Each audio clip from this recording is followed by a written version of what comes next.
cepat atau tidak tadi, ini karena kasus di ini yang saya pernah tahu ya.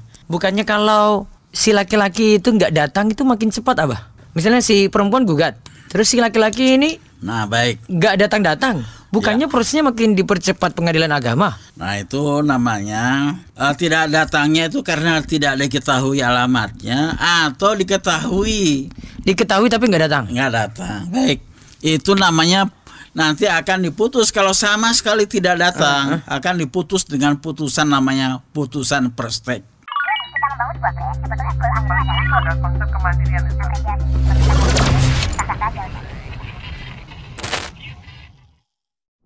Baik, alhamdulillah, salatu wassalamu ala rasulillah wa ala alihi wasallam. Kembali kita bertemu lagi di podcast Romeso TV, bincang santai dengan tokoh-tokoh kita yang dimana mereka punya pengalaman dan ya bisa berbagi deh dengan kita, karena beberapa hal itu sangat diperlukan sekali. Kita bersama dengan Abah Dedi, di mana beliau sudah punya pengalaman menjadi ketua pengadilan agama di Jogja dan kota-kota lainnya. Nah, pertanyaan yang selanjutnya yang kita bahas di sesi ini adalah apa sih tugas dari pengadilan agama, dan nanti Abah juga akan jelaskan karena nyambung dengan yang kemarin cerai. Bagaimana kalau ada yang mau mengurus cerai, talak sama cerai gugat. Tapi pertama dulu, pengadilan agama itu apa sih? Ini masyarakat belum pada tahu nih, Abah. Ini ngadili apa gitu loh. Baik, assalamualaikum warahmatullahi wabarakatuh. Waalaikumsalam warahmatullahi wabarakatuh. Pengadilan agama yang merupakan pengadilan negara. Ya, sebagaimana kita ketahui, negara kita adalah negara yang dibagi kekuasaan negara itu 3. Ada kekuasaan legislatif, DPR, ada kekuasaan eksekutif, pemerintah, dan ada kekuasaan yudikatif. Kekuasaan yudikatif itu dilaksanakan oleh peradilan. Nah, peradilan di Indonesia itu semua berpusat pada Mahkamah Agung. Jadi Mahkamah Agung ini membawahi 4 lingkungan peradilan. 1 peradilan umum, yaitu pengadilan negeri, pengadilan tinggi, ke atasnya yaitu Mahkamah Agung. Kemudian ada 3 peradilan khusus. Peradilan khusus ini yaitu pengadilan agama, ada pengadilan tinggi agama, tingkat bandingnya, kemudian Mahkamah Agung. Kemudian yang ketiga ada Mahkamah Militer. Bilmil, pengadilan militer. Nah itu kalau tadi peradilan agama itu bagi khusus yang beragama Islam. Peradilan militer khusus untuk anggota militer. Dan yang keempat adalah peradilan tata usaha negara. Jadi pengadilan Mahkamah Agung itu membawahi itu semua. 4 itu ya. Yang 3 itu disebut peradilan khusus, yang 1 peradilan umum yaitu pengadilan negeri. Baik, kalau tata usaha negara itu yang berkaitan dengan ketatausahaan negara. Contohnya dalam hal penerbitan, umpamanya ada ada sertifikat ganda dan lain sebagainya. Itu kewenangan yang mengadilinya adalah tata usaha negara. Baik, pengadilan agama sebagaimana dalam Undang-Undang Nomor 7 Tahun 1989 itu mempunyai kewenangan untuk mengadili 1 mengenai perkawinan. Nah, perkawinan ini bukan hanya kawin saja, itu banyak. Ada sekitar 20 lebih perkara. Contohnya seperti sengketa harta bersama, nah itu masuk perkawinan. Gonogini ya? Ya, gonogini. Anak itu perebutan anak umpamanya. Siapa ya itu? Ini kalau yang beragama Islam ini keabsahan anak dan lain sebagainya. Kemudian yang kedua tentang warisan. Itu kewenangan pengadilan agama bagi yang beragama Islam. Warisan itu macam-macam. Problemnya banyak, Abah. Banyak ininya, jenis perkaranya itu. Sengketa waris, sengketa anak, ya, itu dianggap dia bukan anak dari orang tuanya dan lain sebagainya, itu ada bermacam-macam. Gara-gara poligami dikasih ditanya. Nah, itu Itu juga termasuk sengketa ini waris itu. Dan ini problemnya memang yang kompleks juga nih kalau nggak ditangani. Kompleks. Dan termasuk bagaimana penyitaannya. Ini harta yang sudah ini disita itu. Pengadilan agama berwenang untuk menyita itu. Bahkan berwenang nantinya mengeksekusi. Umpamanya memecah, menjualkan.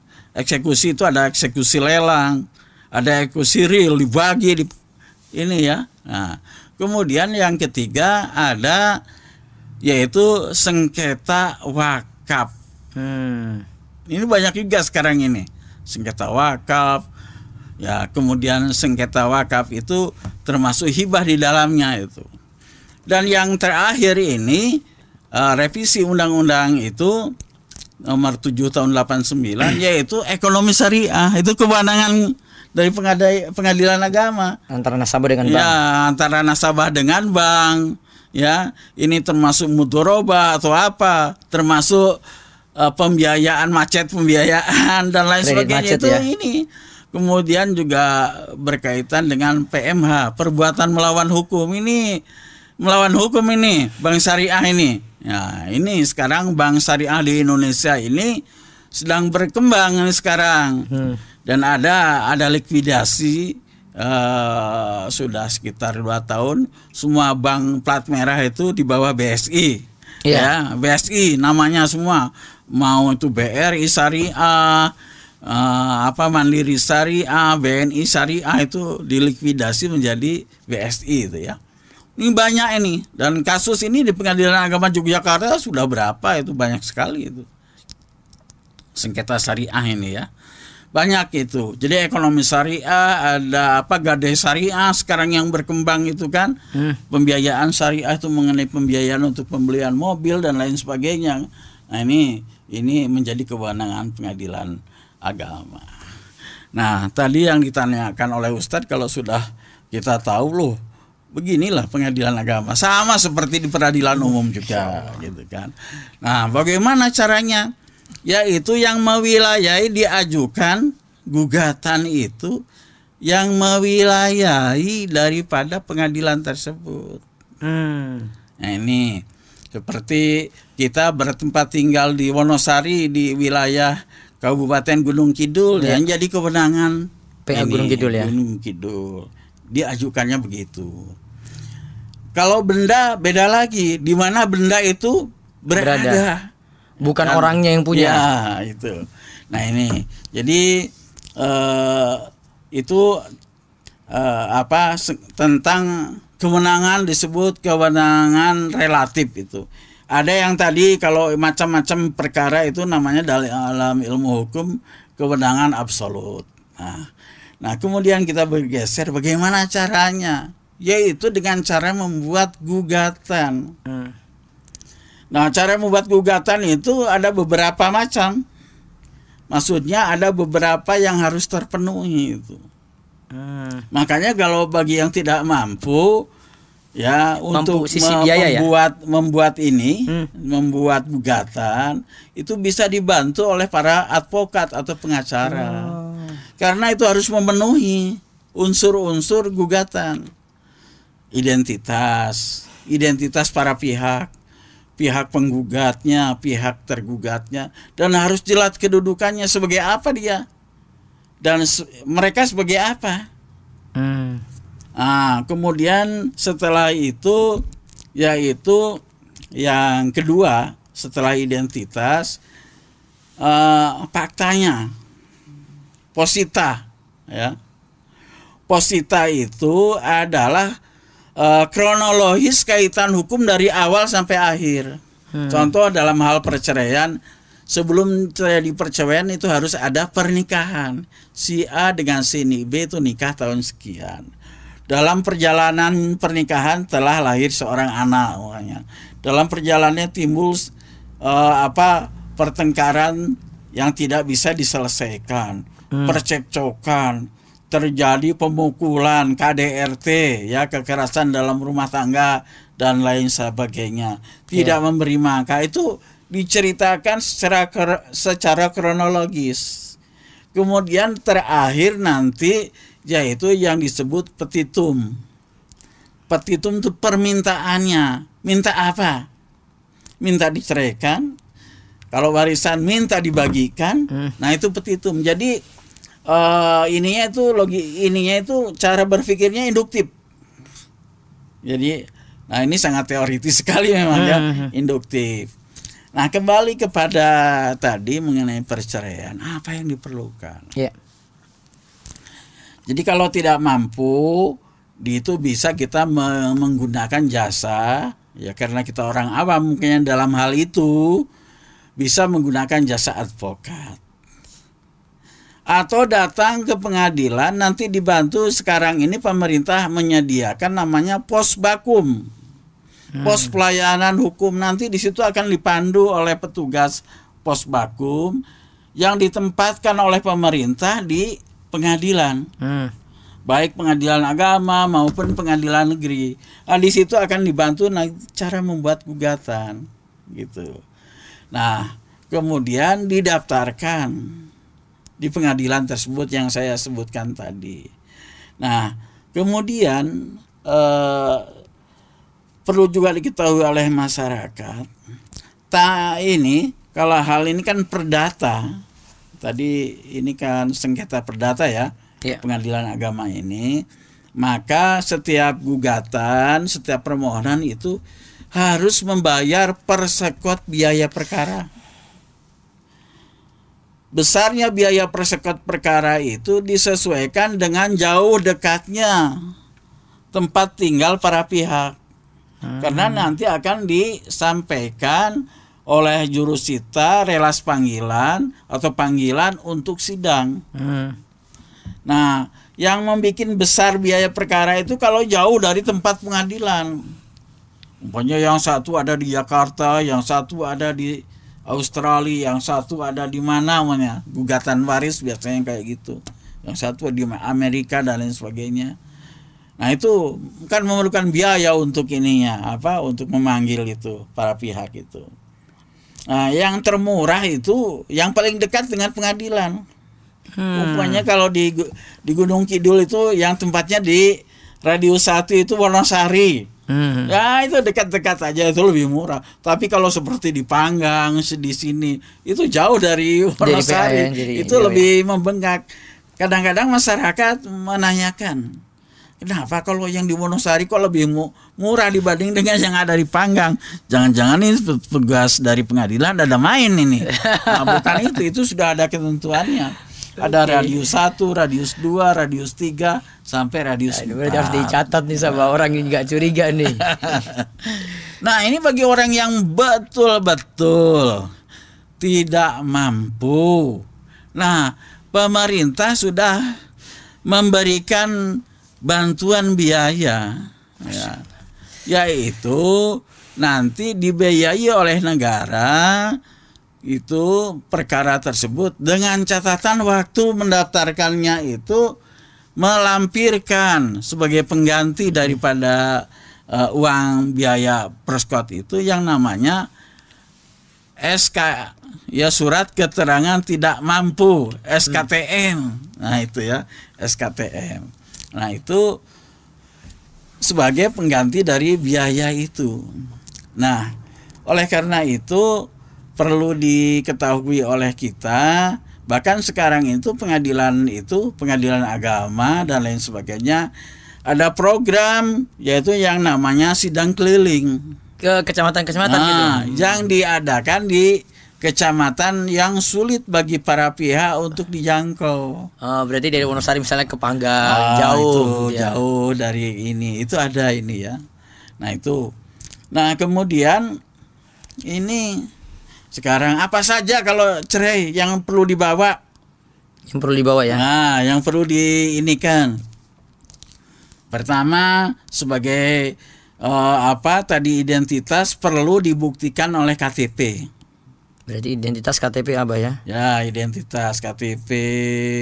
Kemudian identitas perkawinannya, ikatan perkawinannya, akta nikah. Ya. Buktinya nanti. Ya, ini yang perlu Nah, ada pun bukti-bukti yang lainnya nanti di persidangan. KDRT, ya ini kalau KDRT pernah sampai di visum. Nah, itu di surat visumnya.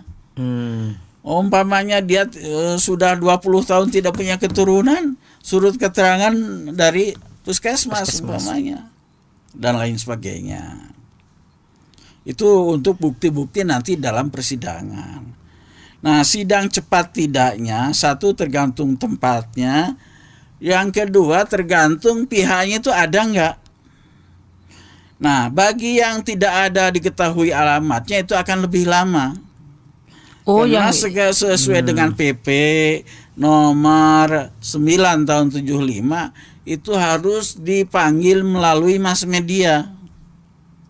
Nah, itu melalui mass media. Biasanya kalau Gunung Kidul itu pakai GCD, FM itu ya, dipanggil melalui radio. Itu setelah dipanggil ditunda 3 bulan, kemudian dipanggil 2 kali GCD. Jadi paling tidak itu memerlukan waktu 4 bulan. Nah, setelah diputus umpamanya nanti tidak terima, tidak perlu bakar pengadilan, demo ke pengadilan. Itu bisa ada upaya hukum, yaitu banding ke pengadilan tinggi. Masih tidak puas diputus oleh pengadilan tinggi, masuk kasasi ke Mahkamah Agung. Masih tidak puas karena ada bukti baru. Nah, itu PK, yaitu peninjauan kembali. Jadi itu namanya upaya hukum. Baik itu cerai gugat, cerai talak ya, kemudian waris dan lain sebagainya ya. Nah, itu nanti prosedurnya itu seperti itu. Ya mungkin ada yang tanyakan Ustaz. Nih, saya terlalu lama ini. Cepat atau tidak tadi? Ya. Ini karena kasus di ini yang saya pernah tahu ya. Bukannya kalau si laki-laki itu nggak datang itu makin cepat, Abah? Misalnya si perempuan gugat, terus si laki-laki ini Nah, baik. nggak datang-datang, bukannya prosesnya makin dipercepat pengadilan agama? Nah, itu namanya tidak datangnya itu karena tidak diketahui alamatnya atau diketahui Diketahui tapi nggak datang. nggak datang. Baik, itu namanya nanti akan diputus. Kalau sama sekali tidak datang, akan diputus dengan putusan namanya putusan perstek. Artinya putusan yang tidak dihadiri dari sejak awal oleh pihak tergugat. Itu ya, bukan berarti akan lebih cepat. Tapi ya? dalam hukum acara itu disebutkan putusan yang tidak dihadiri oleh tergugat dari sejak sidang pertama sampai sidang terakhir itu sidangnya namanya putusan perjet. Dia punya hak nanti si tidak datang itu, namanya itu yaitu gugat perzet namanya. Kalau itu tadi yang tidak datang itu banding ya. Kalau banding itu ke pengadilan tinggi, tetapi kalau perzet itu ke pengadilan di mana perkara itu diputus gitu. Jadi belum tentu ya. Tadi belum tentu karena nggak datang-datang jadi cepat ya, belum tentu juga. Ya belum tentu karena perlu pembuktian juga nantinya kan. Tapi anekdot di masyarakat, nah ini anekdot di masyarakat kalau tidak datang si tergugatnya itu akan lebih cepat. Oke, Gitu. baik. Berarti tadi yang perlu dibawa ini ya, nanti para pemirsa juga catat identitas KTP. Ini yang untuk cerai gugat maupun cerai talak ya. Akta nikah. Ya. Terus kalau ada KDRT nanti surat visum. Kalau nggak punya keturunan, surat keterangan dari dokter ya. Dan yang lainnya yang mendukung pokoknya untuk ini ya. Gini ya, ini berkaitan dengan tadi. Kenapa kalau yang dua-dua hadir itu malah lama? Nah iya. Nah itu kan di dalam persidangan yang punya hak kan bukan hanya penggugat saja. Yang punya hak itu adalah tergugat juga. Dia mempunyai diberi kesempatan untuk memberikan jawaban. Benar tidak itu apa yang digugat oleh si penggugat ini. Nah itu dia punya hak. Kemudian ini nanti jawaban ini akan ditanggapi lagi, yaitu di dalam namanya replik. Wah ini ya, ini memang sudah teknis sekali ya, pengacara yang tahu ini. Makanya kalau ini bisa diserahkan kepada pengacara ini. Replik kemudian si tergugat tadi boleh nanggapi namanya duplik. Setelah itu apa yang didalilkan tadi di persidangan itu semuanya dibuktikan, bukan omong kosong di pengadilan ini. Alat bukti itu ada 5, ini teknis banget. Ada pengakuan, alat bukti itu ya. Ada sumpah, ya. Ada saksi, itu ada 5 itu ya. Kemudian ada pengetahuan hakim, ada karena undang-undang, itu alat bukti itu. Jadi KDRT ada nggak yang melihat, itu saksi. Makanya di situ tahapan-tahapannya lebih lama. Tetapi kalau tidak hadir kan nggak ada jawab menjawab kan. Iya. Nah, itu lebih cepat memang. Tapi hak-haknya kan tidak terakomodir gitu. Kalau selingkuh buktinya apa? Kalau selingkuh banyak. Enggak, kalau tadi kan alat buktinya pengakuan, sumpah, saksi. Berarti 4 saksi itu. 5 alat bukti itu semua. Tapi kan dua saksi sudah cukup. Saksi selingkuh bisa aja orang mengetahui ada 2 orang keluar dari hotel dan lain sebagainya. Kalau dalam ayat 4 saksi itu dalam hal ini perzinahan. Oh. Itu bedanya apa? Apa? Bedanya apa? Beda apa? Tapi kalau itu sahidain. Kalau untuk selain perzinahan gitu. Oh, perzinahan ini berarti hubungan intim langsung. Ya, yang 4 saksi itu. Iya. Tapi kalau yang perselingkuhan cuma jalan berdua saja. Ya. Misalnya. Ini kalau dibedakan itu ya.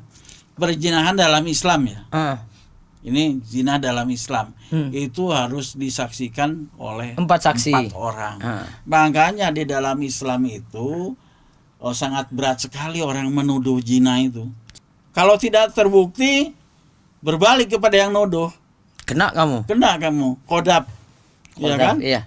Nah, 80 cambuk. Nah, itu ini. Jadi di dalam agama kita itu sangat ini sekali.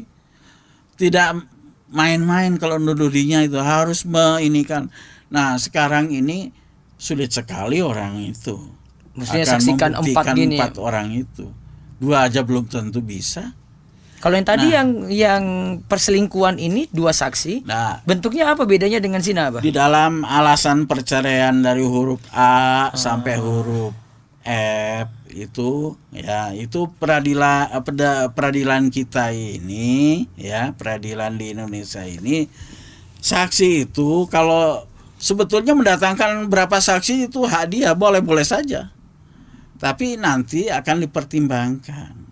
Minimal, jadi minimal saksi itu 2. Minimal. Laki-laki? Tidak harus laki-laki.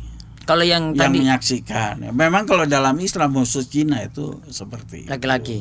Nah, kemudian ya kalau saksi satu saksi itu bukan saksi. Unus testis nullus testis di dalam kaidah bahasa Yunaninya sana itu. Jadi satu saksi bukan saksi. Satu saksi bisa didukung oleh bukti yang lain. Gitu ya. Bisa sumpah, bisa bukti tertulis ya. Nah, itu. Bukti tertulis itu seperti apa? Bukti tertulis itu seperti sertifikat, akte nikah itu bukti tertulis. Itu alat bukti, maaf Ustadz, itu namanya alat bukti otentik. Artinya yang tidak dibantah kecuali oleh alat bukti otentik yang lainnya. Tetapi kalau hanya ini selembar surat yang ditandatangani dan diberi materai itu baru bukti tidak otentik. Itu surat di bawah tangan seperti kwitansi. Itu bukan alat bukti otentik itu. Atau di bahasa awam masyarakat umum, wah sudah dia menulis di atas segel. Segel itu materai. Materai yang melekat. Materai itu ada 2 macam. Ada materai tempel, ada materai yang melekat. Wah, ini memang kalau di Fakultas Hukum ini 2 semester itu belajar. 2 semester ya. Nanti bisa aja itu kuliah dengan saya itu. Ini belajar sendiri itu. Iya, oke. Kesimpulannya prosedurnya sudah jelas Abah. Iya. Dan sekarang bisa online nggak ngurus-ngurus kayak begini? Baik. Itu pertanyaan yang sangat bagus sekali itu, smart sekali. Ini di zaman era modern sekarang, ini Pengadilan sudah mengikuti perkembangan zaman. Masya Allah. Itu kalau sekarang mungkin kita ngirim HP ya, itu kan sudah bisa dipantau, mungkin melalui tiket, melalui mana. Ini barang ini sudah di mana? Sudah dalam proses apa? Itu di pengadilan agama kayak gitu tuh. Di pengadilan agama sudah begitu sekarang. Yang namanya SIPP, ya, Sistem Informasi Penelusuran Perkara. Websitenya ada itu. Website ada di setiap pengadilan itu. Tinggal dibuka. Ini suami saya itu nggak ngajukan nggak? Dibuka di situ. Nama, diklik nama udah muncul itu. Kalau nggak ada berarti nggak daftar. Dia hanya ngomong doang. Hanya ngomong doang. Kemudian sekarang zaman sekarang udah canggih lagi. Daftar tidak harus datang ke pengadilan, daftar melalui online sudah ada. Oh, baru nanti dipanggil. Iya, nanti dipanggilnya online juga. Bisa tuh? Iya. Di online gimana? Melalui web, melalui ininya akun dia. Oh. Kita manggil ini ke sana, daftar ke sana. Udah daftar, bayar melalui bank. Sekarang Online juga. tidak bayar itu nggak langsung ke pengadilan loh. Iya, langsung sudah ke melalui bank ya? bank. Ada rekeningnya. Nah, rekeningnya di ini kan, langsung online itu. Kalau tidak mampu itu nanti dibimbing oleh ini, ada petugas di ini pojok ini, pojok daripada sistem itu. Itu nanti termasuk sekarang enggak datang tapi saya mau mengajukan jawaban, berikan jawaban secara online. Bukti-bukti nanti dikirim secara online dulu, nanti tinggal secara fisik diberitahukan. Datang dalam persidangan, putusan nggak mau datang, nanti diputus secara online, masuk itu nanti ini. Jadi sudah canggih sekarang ini. Masya Allah, gak kayak dulu berarti ya. Gitu. Tapi itu di zaman Abah sudah ada ini. Sudah ada. Makanya kami didukung oleh tenaga-tenaga IT yang handal. Gitu. Gitu. Jadi sekarang cuman memang masyarakat ini kan tidak semuanya tahu gitu kan sistem itu. Iya, mudah-mudahan dengan diskusi ini kan jadi pada tahu ya, Abah. Nanti betul. Mereka pada tahu sehingga biaya saja tadi siap ditanggung ya kalau sulit. Rendah biayanya. Secara online. Secara online bahkan lebih rendah. Biaya pun nanti bisa dibantu juga kalau kesulitan kan. Nah, jadi nggak ada alasan nih. Tapi kalau nikah dibantu oleh KUA nggak? Kalau nikah ini sudah domainnya KUA ini, saya nggak bisa jawab. Itu beda lagi tuh. Itu kalau PA sudah ini ya dibantu tadi untuk prosesnya ya. Yang punya kesulitan yang penting surat keterangan tidak mampu, SKTM. Nah, itu sudah bisa tuh. Jadi insya Allah tidak terlalu dipersulit untuk ini kalau memang darurat untuk gugat talak, ya cerai talak atau cerai gugat ya. Tapi Ustaz betul-betul tidak mampu. Jangan dibuat-buat. Jangan sampai tidak mampu tapi HP-nya aja HP yang mahal, Android yang mahal, C9 Pro. Ya tuh. Nah, kemudian motornya aja Ninja, rumahnya datang ke PA aja, gitu kan. Nah, ya baik Abah, itu saja mungkin cukup ya. Makasihnya Abah untuk info-infonya. Kayaknya harus cari info-info kayak begini juga di internet juga sudah ada. Ada prosedurnya tadi dan syarat-syaratnya sudah ada. Yang zaman sudah serba canggih, bahkan tadi sudah dijelaskan semuanya bisa serba online dan dibantu untuk itu. Gitu Abah ya. Oke. Ya, mudah-mudahan ini tercerahkan ini. Iya, insya Allah. Baik, itu saja. Ikuti lagi nanti diskusi-diskusi yang lainnya. Semoga manfaat untuk pertemuan kali ini. Allah barik fiik. Subhanakallahumma bihamdika asyhadu an la ilaha illa anta astaghfiruka wa atubu ilaik. Assalamualaikum warahmatullahi wabarakatuh. Waalaikumsalam warahmatullahi wabarakatuh. Kita membangun sebuah proyek, sebetulnya goal akhir adalah konsep kemandirian. akan jadi